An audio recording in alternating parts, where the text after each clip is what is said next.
This podcast is for informational purposes only. We are not medical professionals and do not provide medical advice. Consult a healthcare provider for any health concerns. Opinions expressed are not a substitute for professional medical guidance.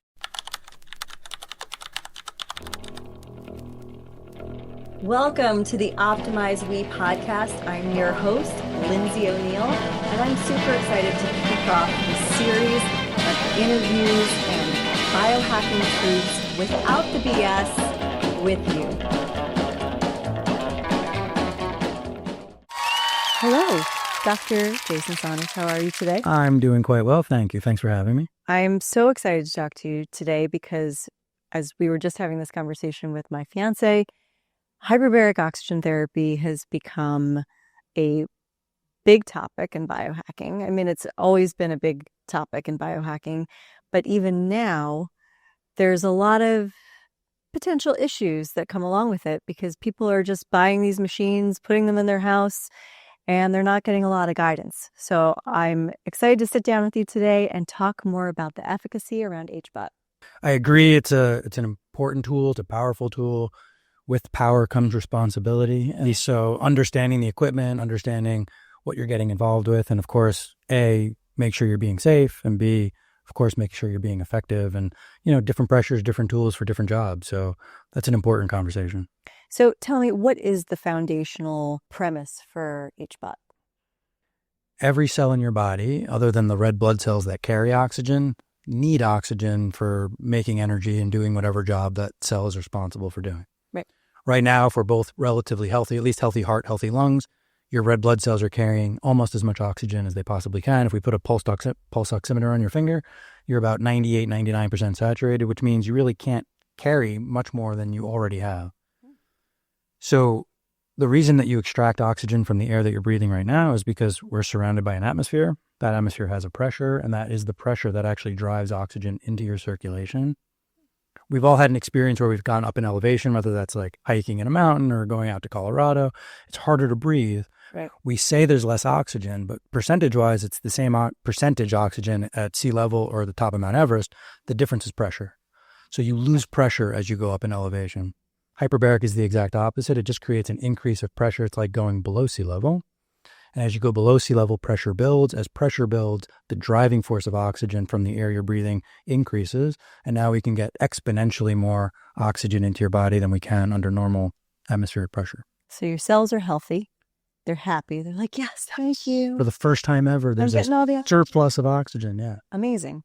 So who can benefit from this? Anyone who breathes. No, I'm just kidding.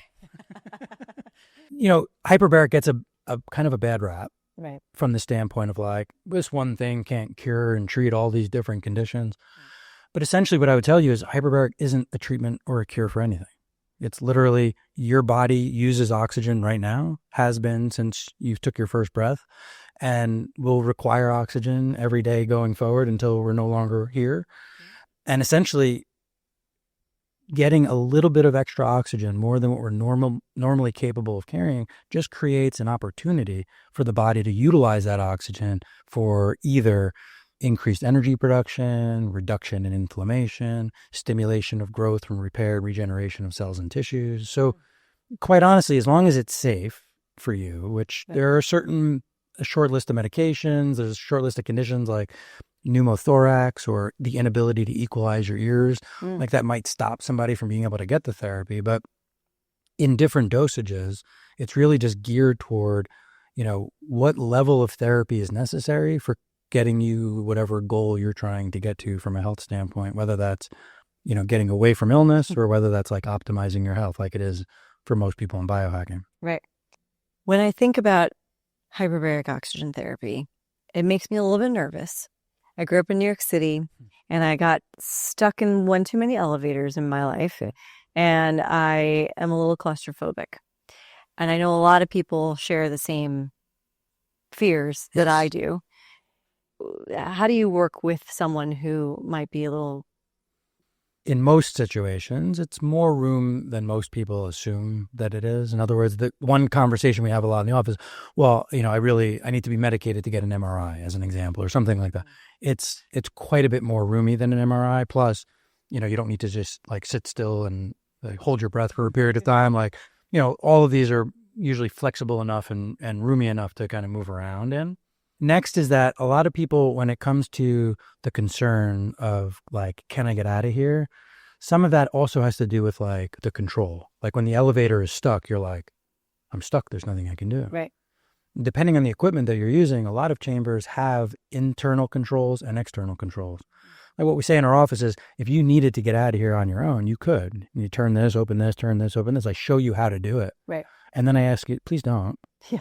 Don't hit the I eject button. I pay my technicians, they love to take care of people. That's their job. They want to take care of you. But if for some reason you needed to, you felt the need to, here's how you would. Gotcha. But really, in reality, just let us know you're having an issue. We'll let you out. The next layer is we just go at the pace that the patients are comfortable with. So like, some people just need a few minutes and just go a little bit slower. We've gone as far as to say like, come in, peek your head in, go home. Come back in, peek your head in, crawl in. I won't close the door, I promise. Crawl out, go home. Like we've gone really slow with people. This is an incredibly powerful tool. What it's capable of, literally, I'm a fan of just about everything you can do or visit or use inside that vendor hall. We own and use a lot of it either ourselves or in our offices. But this is a very unique piece of equipment, and what it does, nothing else can do. So I know how powerful it is, and I know if it's the right fit for somebody, I'll do almost anything that I can to make them comfortable enough so that they can actually see this through, so that they can, extract the value that they're looking for, get the result that they need. So what does see it through mean? Like how many sessions, how often? Is this something people are doing every day? It could be in some cases. What I would say is there's short-term and long-term benefits. So short-term benefits happen almost every session, and certainly under 3 to 5 sessions. It's like, more oxygen will always deliver more cellular energy. The, oxygen goes into the mitochondria. Remember 8th grade, like, oh yeah, the powerhouse of the cell, right? So it's literally the engine. I made that out of probably out of clay. Yeah. So as you drive oxygen into the mitochondria, it's more capable. It's one of the rate limiting steps to energy production. So right away, you're going to get more energy. Pretty quickly, you get some reduction in inflammation. Pretty quickly, you get a boost of your immune system. But for the real changes that most people are looking for, which is like, especially in longevity, which would be like telomere length and stem cells and new blood vessels and growth factors and all these other benefits that are really shifting biological aging process or really healing and regenerating old injuries or even just undoing some of the aging process, these things take time, right? So like most of those impacts don't even occur for the first 20 hours. So really to do 15 or 20 minimum just to start that process. And then most people would do 40, 50, 60 hours over the course of maybe 3 or 4 months. I was going to say. Not in like 3 days in a row. You're going to come over for like a week and you're not going to let you out. You're going to do a 7-day fast. Food in through the, exactly. A lot of it is a time commitment for sure. But again, depending on how important getting some of these benefits are, most people would tell you if they've gone through that process, it's been worth it. And what have you seen? I mean, what's the craziest transformation you've seen with HBOT? In our offices, we don't specialize in anything as far as hyperbaric goes. So we see kids, we see newborns. Really? We see small children, we see adults, we see grandparents. What kind of condition? Maybe brain trauma at birth, that kind of thing is then, but we've seen incredible benefits and changes. Yeah, especially in younger kids, like their brain is still rapidly developing and changing. So the idea that you can stimulate repair in that time is the best window to really have some of those impacts. And they also don't have fear yet of being stuck in elevators in New York City. So we see, children with neurodevelopmental delays, autism, adults with, you name it, post-stroke, MS, Crohn's and colitis. A lot of brain, autoimmune, neurodegenerative, these are the tissues that need the most oxygen are our brain, our nervous system, our immune system, and cardiovascular system. So pretty much any issues with those, it might be the right, one of the tools along someone's journey. I'd say some of the things that keep me so committed to doing hyperbaric or teaching it, a lot of it's with, let's say kids on the spectrum. I mean, we've had hundreds of kids speak their first word, tell their mother that they love them, in the office after their 7th or 10th session, like things like that. You see that, you're like, how like, why isn't this part of the standard of care for these kids, and it's just not. Well, it is FDA But approved. It's in some hospitals. the chamber's FDA approved, Right. or should be. Like, equipment. again, back to the equipment, there are some issues in the equipment world Right. right now, but theoretically, the chamber should be approved. Not every condition that we treat, a lot of the conditions that we treat, quite honestly, are There's not FDA. 11 indications? There's, in the U.S., there's 15. 15. And that's They mostly sort of like overlap. infection to the bone. Yeah, most of it's like, I would say it's acute life and limb. Okay. So like a very severe infection, you're potentially about to have an amputation, you may, dying of carbon monoxide poisoning, or tissue degeneration like post-radiation necrosis from, cancer treatments and things like that. So like something very severe that you're literally losing your eyesight, losing your hearing, losing a limb, or literally fatal in days. That's when hyperbaric is then potentially useful, It's like It is in that model. it's like going to palliative care hospital, right? And now giving most people go there when they're about to die, where you'd like to palliate them when they're still alive, so that you can have help them some live quality, better, right? Exactly. I don't understand this medical system, but I don't think any of us do, and hopefully it'll change. But in the meantime, you talked about different types of pressure. Yeah. Tell me about the hard shell versus the soft shell. Does that make a difference? Is sitting up versus laying down better? Like what are all the differences between the different hyperbaric chambers? So as far as position, I'd say it doesn't matter. Like, Okay. It's more of a comfort than anything. Okay. In a lot of chambers, even lay down chambers, a lot of them are big enough to either, like have a wedge or even potentially sit in. The hard and soft conversation is really about how much pressure. So soft chambers are capped at a certain pressure that they're allowed to go to. We usually use atmospheres as how we talk about it. So when at sea level, it's 1 atmosphere of pressure. The soft chambers go to 1.3. So basically like almost 30% more pressure than what we're getting right now. Okay. So, and that's as high as they're allowed to go in the US. Right. Hard chambers can go in the clinic to up to 3 atmospheres. So 3 times the pressure. Wow. And then diving chambers like used in, like navies or in dive centers can go to 6 atmospheres. Wow. So, there's a pretty big range there. In clinical, especially because we're using enriched oxygen, many of the times, like 3 atmospheres on 100% oxygen is actually human tolerance. You can't go any deeper. Right. It becomes really toxic. What could end up happening to you? Yeah, I mean, it's like, so oxygen becomes toxic to the central nervous Right. system. You become poisoned, right? Yeah. I mean, which is short term and there's not a lot of consequences to it, but it's still not anything. Doesn't feel good. You don't want any of your patients to have to go through that. Right. And pretty much most treatments are really like around 2 atmospheres or less. Right. Even in my offices, we run hard chambers and soft chambers, but I would say different tissues respond better to different pressures, it seems, and different tissues might be more sensitive. So as an example, for a lot of neurological cases, like let's say children with autism or post-stroke, like a lot of that we treat at lower pressures because the brain is one of the most metabolic active tissues in our body. It needs a lot of oxygen, but it's also the most sensitive. So too much oxygen can actually irritate, especially if there's any injury or damage. Right. So we go slower there and stay lower. With tissue repair, like wound care, which is what they use in the hospital, or even for us, like maybe post-surgical, like soft tissues and bones, they can handle higher pressure. So we tend to go higher for that. The research so I did research as I just finished a PhD program in molecular biology at the University of Miami. That's amazing. Graduated like 3 weeks ago. Wow. Amazing. So the research that I did, which, I'd finished over a year ago, but I couldn't really even talk about until a couple of weeks ago because I had to defend it first to make sure You're hearing it here first. we're all on the up and up. But, that's what I did. I did a 1.3 versus a 2.0 because that's the question I probably get the most. Like, do soft chambers work? Do you have to have high pressure? Is more better? Right. I heard hard chambers are dangerous because they go to higher pressures. All these questions that circulate. Right. And everybody's got their reasons or their rationale for how they might answer that question, but most of it's rooted in opinion and emotion. And so I'm like, I'm sick of having this. I'm just way like, to answer. especially something like this, right? So it's like, I'm sick of this question. I'm sick of saying I don't know. So the study that I chose to do for that research was comparing those two.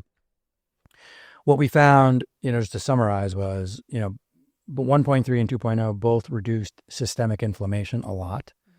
But when you really got into the specific cytokines, like the chemicals of inflammation, actually some were in common between the two. And then there were certain cytokines that high pressure affected that low pressure didn't. There were also certain cytokines that low pressure affected that high pressure didn't. And so now either way, we can lower general inflammation. But now it's like, wait a minute, maybe we need to be testing some other factors that aren't often looked at and say, well, you have this condition, we need to lower your inflammation. Any pressure might do that, but because of this test and this test, actually low pressure or high pressure might be better for you, right? So it's starting a new dialogue, hopefully inside the industry, that we start thinking this through a little bit deeper rather than just like giving people whatever it is that we happen to offer. Correct. Which is what often happens, which is one of my pet peeves in medicine. There's also a lot of discrepancies in data points too. And the way that you are right now is very different from how you're going to be in 3 months from now or 6 months from now. So a lot of the data is catching up. There's a better platform space for precision, personalized. Right. And that's right.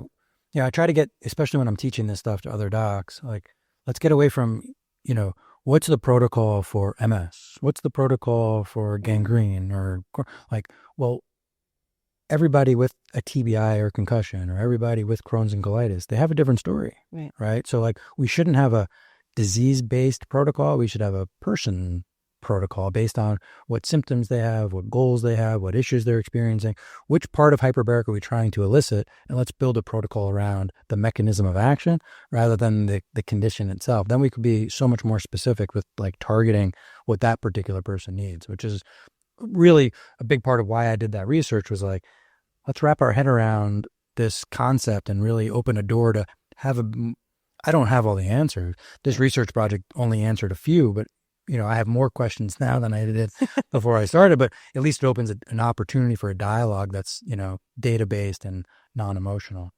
We also found the soft chambers, hard chambers, both of them improved memory quite a bit. Yeah. Both of them reversed biological aging. Different clocks, if you're familiar with those tests. Yep. There's a number of different biological aging clocks. So So lower pressure affected certain clocks, higher pressure affected different clocks, essentially, but both actually did show biological age reversal. So there's validity to both sides of that equation. Right. And now it's time to go a little bit deeper and say, well, how do we get better at applying the right pressure for the right person? Right. Because it could, there have been, I think a lot of people are nervous because they've heard some, really scary stories about hyperbaric chambers, exploding people and doing damage to your ears if you go in there with an ear infection. And so that was my first initial question to you is, how are you ensuring that there's a level of efficacy, training? I know that you've committed a big chunk of time to training other practitioners in how to treat their patients. The first hole that I saw was that there just weren't enough clinics. And so like if every patient who actually needed and or wanted hyperbaric actually tried to get it, like we could 10x the amount of hyperbaric clinics in the US and still wouldn't be able to actually help all the people. So the first reason I started those courses and teaching was like, I just wanted more people to be aware of, the process and it's not as daunting as a lot of people think, like as from a practitioner standpoint. Right.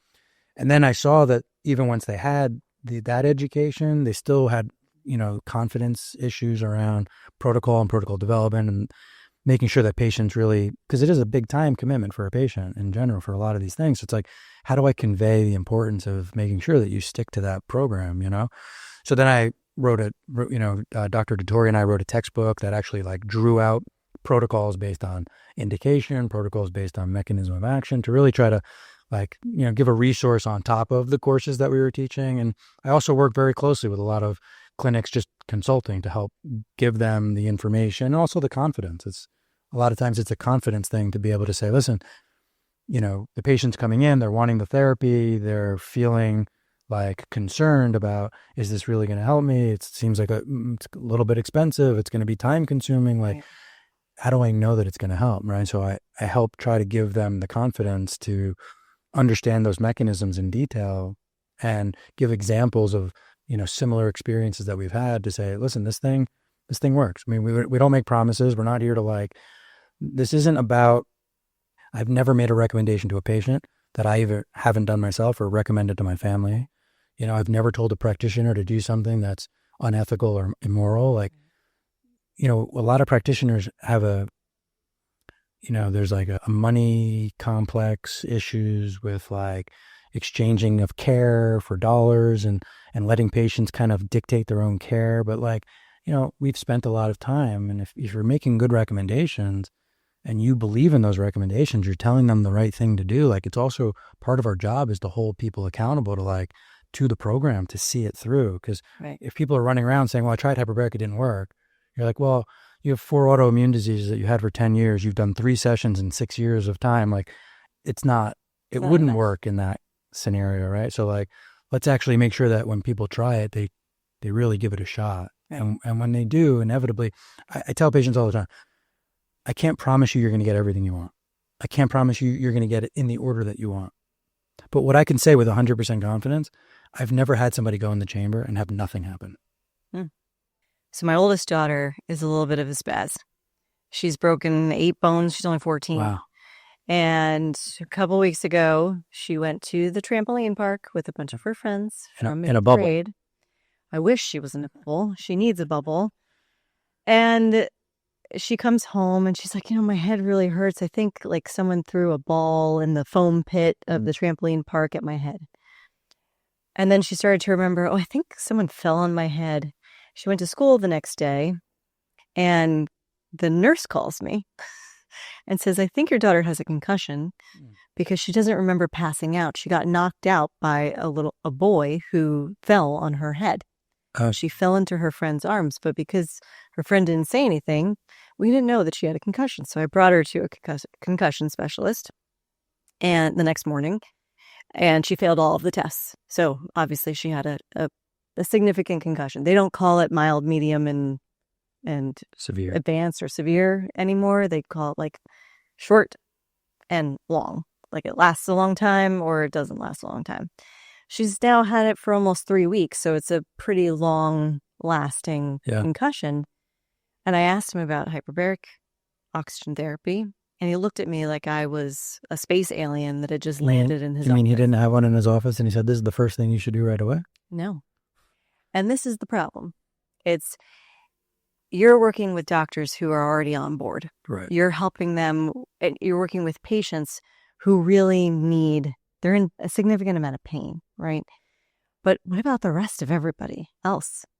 I know it is expensive and these machines are expensive. And so these doctors feel that they need to monetize these machines or pay for them over the course of, however long.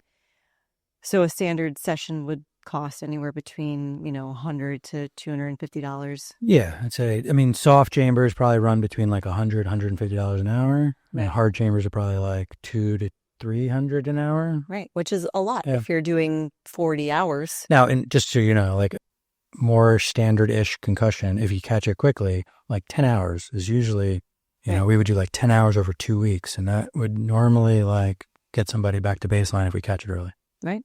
But that's a lot of time for a 14-year-old to miss school or miss friends or, whatever, study for finals. She probably could do that inside of a chamber.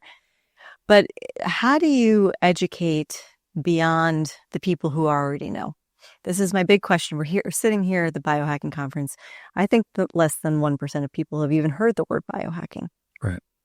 And doctors are like the least educated around these alternative therapies, even if they are FDA, certified for different indications in medical use. Yeah, I think there's also resistance.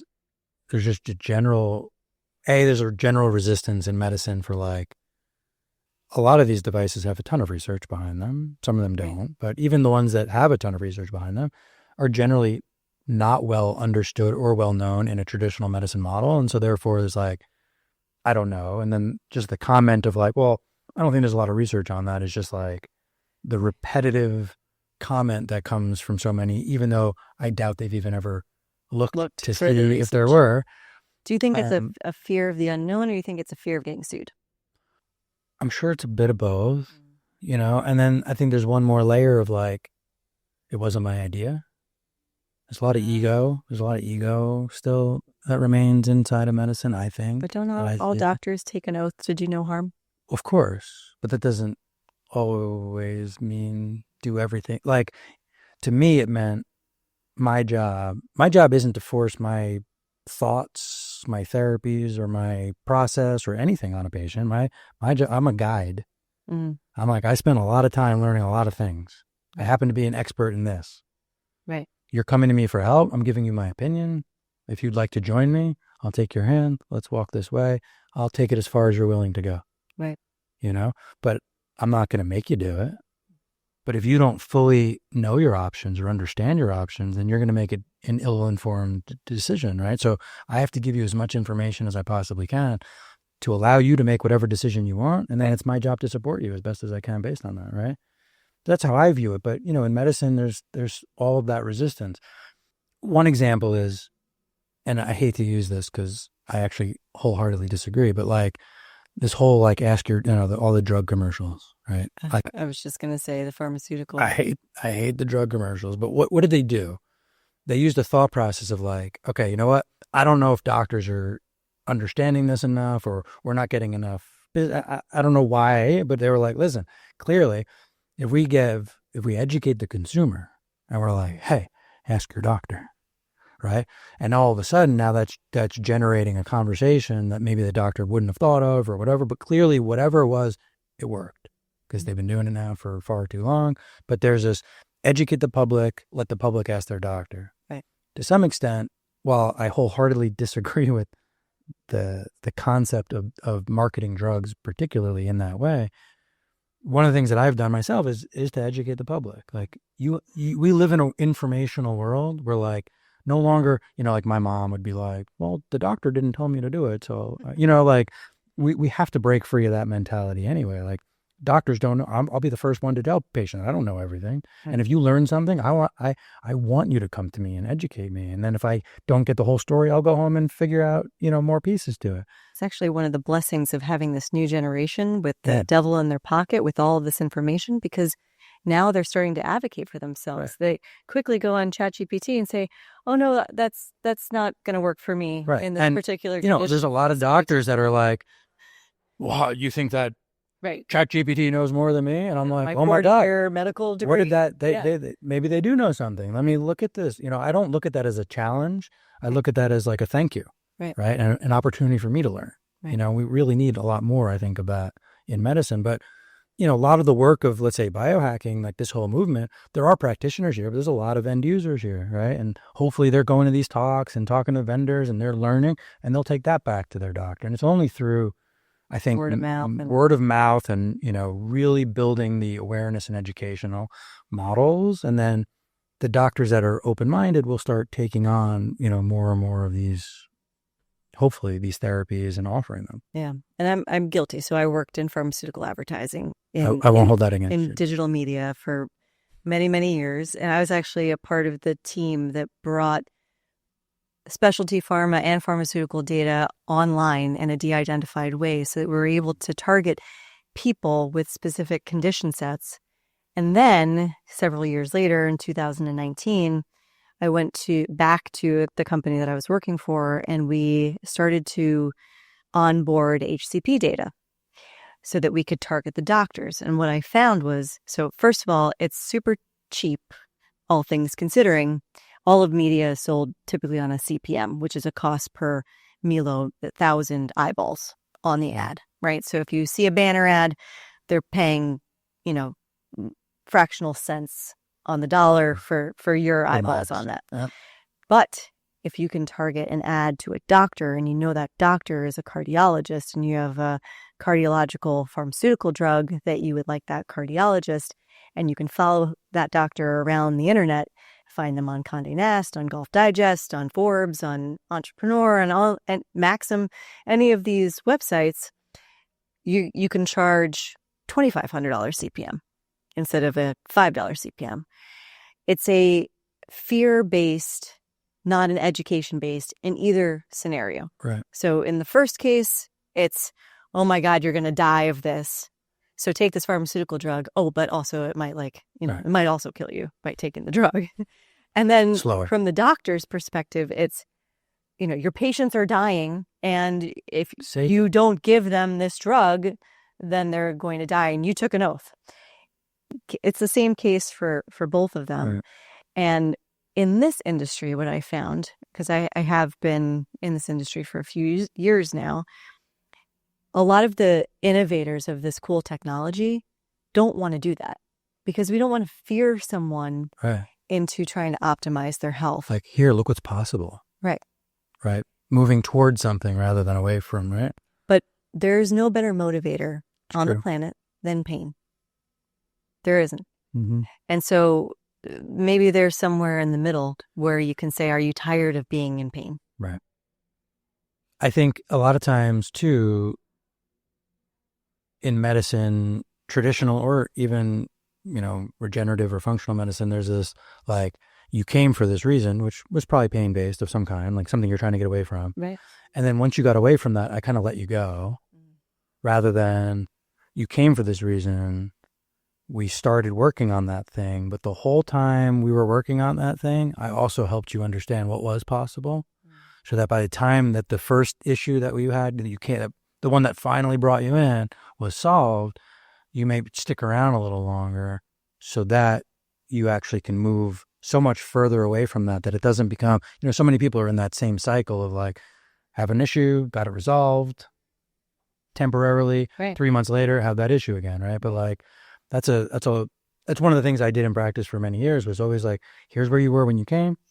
Here's where you currently are. Here's what's possible. Next visit, here's where you were when you came. Here's where you are now. Right. Here's what's possible. Because even for me, like you have an injury, you have an issue, you're like, oh, I'll do anything to fix it. It's gone. You're like, I forgot I even had it. Right. Right. And so that. But you're not setting a strong foundation. You're just addressing the acute issue, and then you're exacerbating the acute issue again. And then it's just it's back and a forth, ping pong. Which some people are, that's their jam. That's just how they're going to live. But to give somebody the education to understand that there's choices here. Right. And to maybe choose a path that might shift them. I think I always believed that was part of my role as a provider.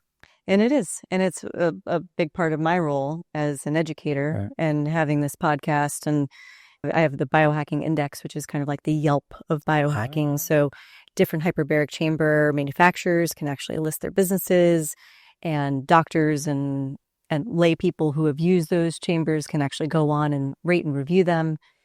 It's a great way of kind of normalizing the noise. Yeah. I've never been the type of person that's a sellout. I've always been a very high integrity person. And especially now with 4 daughters at home, I have to be really careful about what products I'm throwing my name and my brand behind. And I found that in like the creation of all of these big platforms, people aren't really actively seeking this information until there's someone that they can identify with that's going through a similar thing that they're going through. Mm-hmm. So one of my big goals is to start to tell these patients stories. I love talking to you, no offense. No, but I would love to talk to the people Yeah. who have had massive transformations in their life. That's what we all need to do. Like you were saying, if someone learns something new sitting here at the conference, don't keep it to yourself. Right. Share it as much as you possibly can. If you experience something transformative, maybe someone will have a different experience than you, or maybe they won't have as big of a transformation. Maybe it'll be even better for them. Right. Making promises, you're just sharing stories of, Exactly. I think you're right. And quite honestly, it's interesting you say that because a lot of people who call us, let's say specifically for hyperbaric, they're like, is there anyone that we can talk to that like similar scenario that I might be able to reach out to? And at first I never had even thought about that. But what's interesting is that I find a lot of people being very private. So like I'll reach out to a few families or a few people and say, hey, I have this person. Occasionally someone's like, yeah, please share information. But like a lot of people are like, I really, and I'm like, but don't you see if you share that, you can impact this person. But I'm trying to crack that with people because I see that that's important, but I've had a little bit of resistance from people. I understand that too. And I think that everybody, I told my story of transformation, health transformation on the TEDx stage a couple of years ago. And I still can't believe I did it. I've always been behind the camera, behind the brands, always marketing other people. But to stand there on stage and be vulnerable and tell your story of how you got hit by a car when you were pregnant, and then you got sick, and then she got sick, and you go through all of this stuff, and you try everything at first, and it was wrong, and it didn't work, and sometimes it made things worse. But I think God gives you those experiences so that you can share them, or else kind of what's the point? Right. Well, Dr. Jason Saunders, thank you so much for joining me today. Where can people follow you? How can people reach you? Our main website is hbotusa.com. Okay. There's nothing for sale there. It's just education on what is this thing? How does it work? Why does it work? What's it good for? Is it right for me? It's just really an informational website. We also have HBOT USA YouTube channel. Okay. So I have 600 and some odd pretty short, digestible videos on all kinds of every topic you could possibly think of. And if there's a topic that I haven't thought of, send me a comment. I'll make a video next time on that. Again, just all education. I do a lot of training, so practitioners who want certifications or other courses is really what we do. As a totally different website, it's the hbotcourse.com. The HBOT course, okay. And so there's about, now you started out as one, which is why it's the HBOT course, but there's about 4 different courses and some business consulting to really help people be more successful in giving the messages that they're trying to give to their community, right, so that they can really bring the value that they're trying to bring and have the impact in their community that they're wanting to have. Yeah, because what's the point if nobody's using it, right? Exactly. Well, thank you so much. I hope a lot of people follow, appreciate you, learn from you, Thanks. and share the information, please. Thanks so much. Thank you. Thank you for joining this week's episode of Optimize We. We loved having you along for the ride. Now, if you want to dive deeper into our guests' insights, be sure to follow them on their socials, because trust us, it's worth it. And don't forget to connect with us either. We're at wellnesseternal_. Stay updated, join the conversation, and be a part of the growing community. Until next time, stay inspired, stay optimizing, and we'll catch you in the next episode.